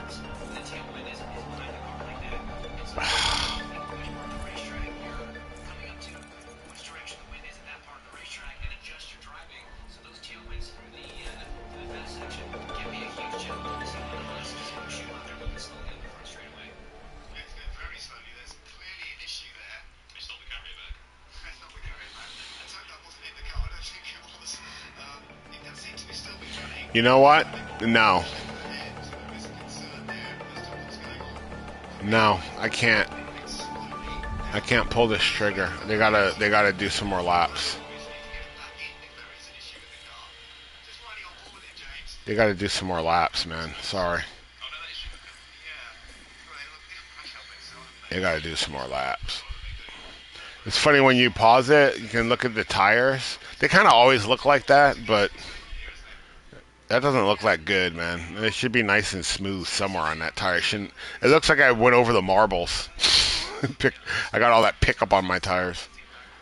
Okay, we're golden. We're golden. We're just going to buzz along. We gotta get the most out of these tires.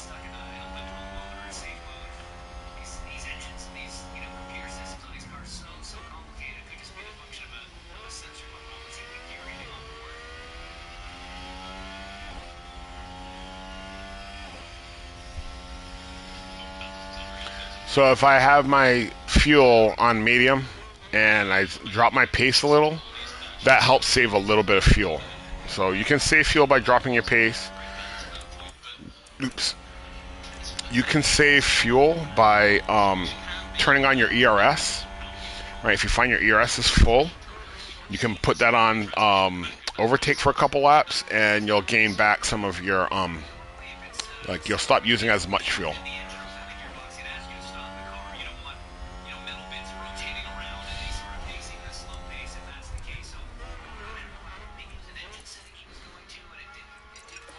And on that note, I'll put that back up. Focus and push. Copy. You notice I'm not even paying attention to Albon anymore. He's out of the tow. He's 7 seconds back. There's no sense in even paying attention to him because he's not even in this race anymore.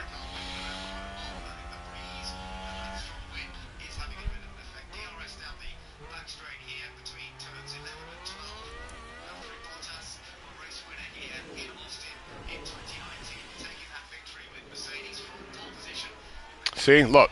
See those two cars? If they play leapfrog right now, dude, I will never be able to catch up to them. Right? Look. If Stroll passes them, see? Because Stroll didn't pass, I'm able to pull up on them. If Stroll had passed them, I would have barely caught up to Vettel, and then Vettel would have left me in the dust on this one. See? Leapfrog, dude.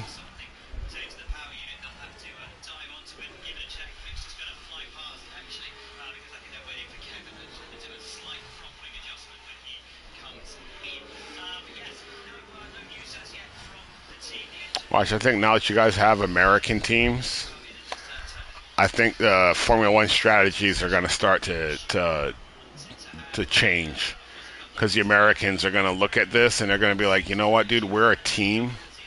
And this is a team sport, so we got to start acting like we're a team. And if both of our drivers are that equal, then you guys need to work together. Did somebody spin out there? See, look, he's just. It's funny because like once you have a driver that messes up, they just mess up. So, like I said, I'm not even gonna worry about Albon for now. Okay, here we come. So now we can pull this trigger.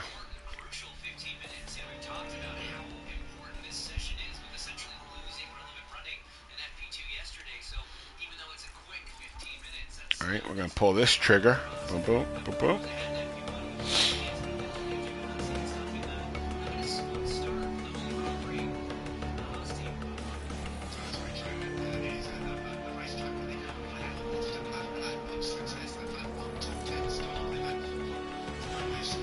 Yeah, I'm just going to run with that.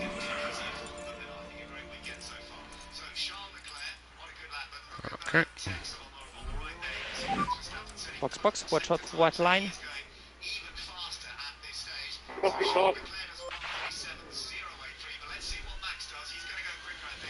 Man, look how far back Who's Albon running is. wide there?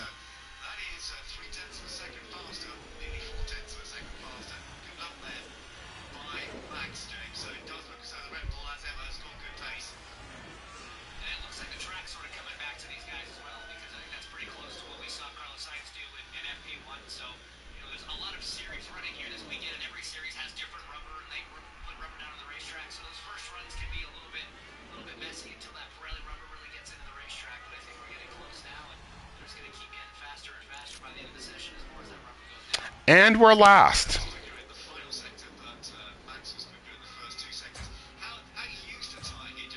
Oh, I'm still in the pit. I can't change it yet.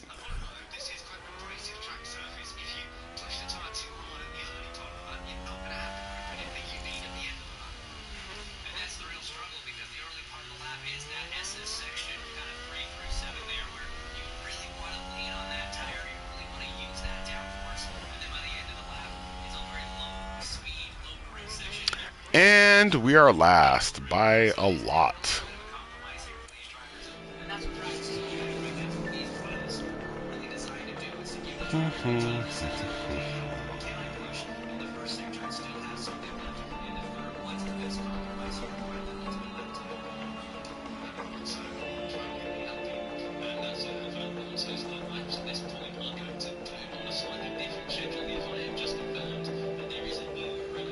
Can't catch up.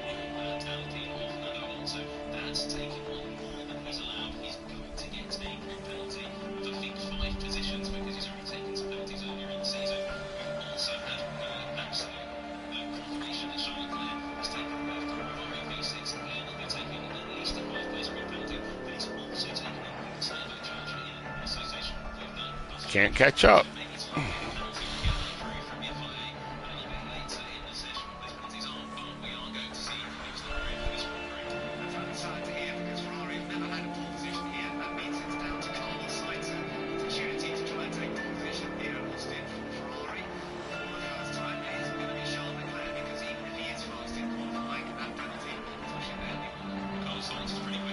Someone spun out.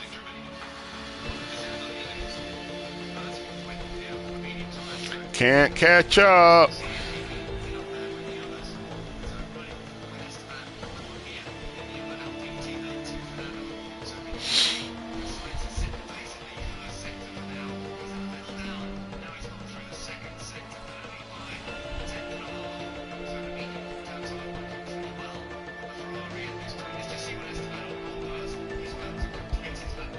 We've just had a car run wide.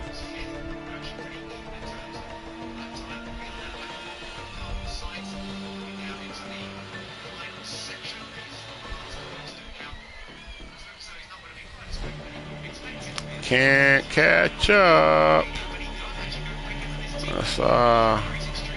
Let's see if we can do a 17-second undercut.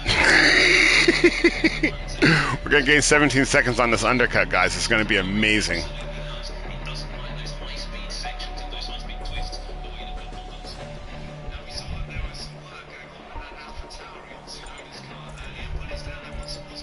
Looks like there's been a lockup.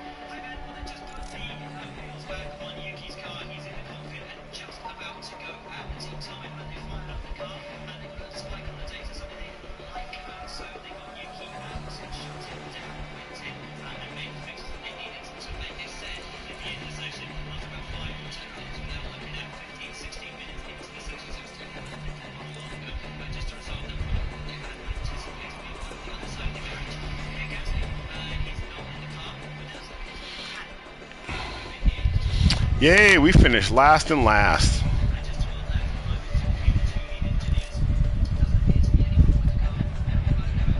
I think there's been a lockup.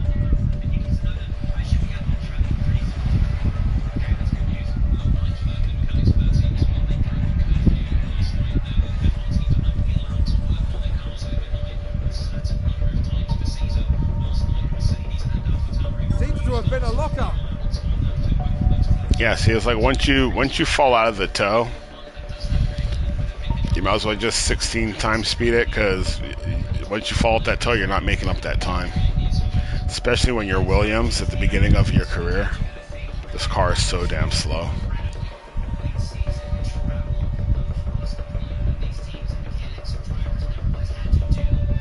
Was that a lockup on the track? Oh, we've had a spin. Just Piastri's mistake.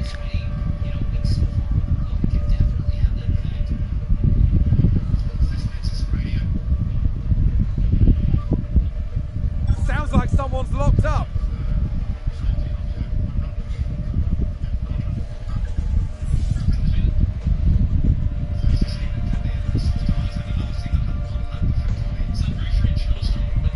Max Verstappen over the finish line. Okay, so there's the first race. Why are you guys clapping?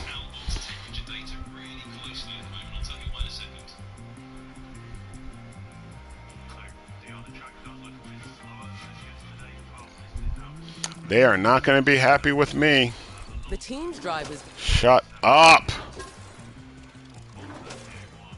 Guys, I'm gonna be honest with you. I am totally gonna restart this season because first I got to get that chick to stop talking because I don't want to hear her voice anymore. She's annoying as everything.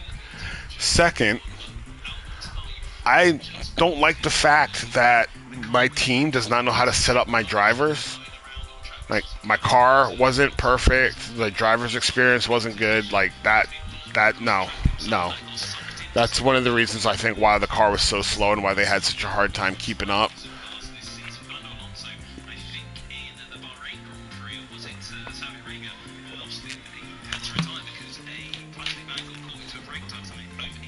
So I'm totally gonna, as soon as I stop this, I'm gonna redo this race because I can't hang with that, dude. I cannot hang with that. Sorry. So in my next video, you guys will see my results, and on that, I will talk to you guys later. Take it easy. What drivers are experiencing across the viewers at home, you see, even for a permanent road course, relatively smooth. How much your helmet moves around from the bumps. Where is it?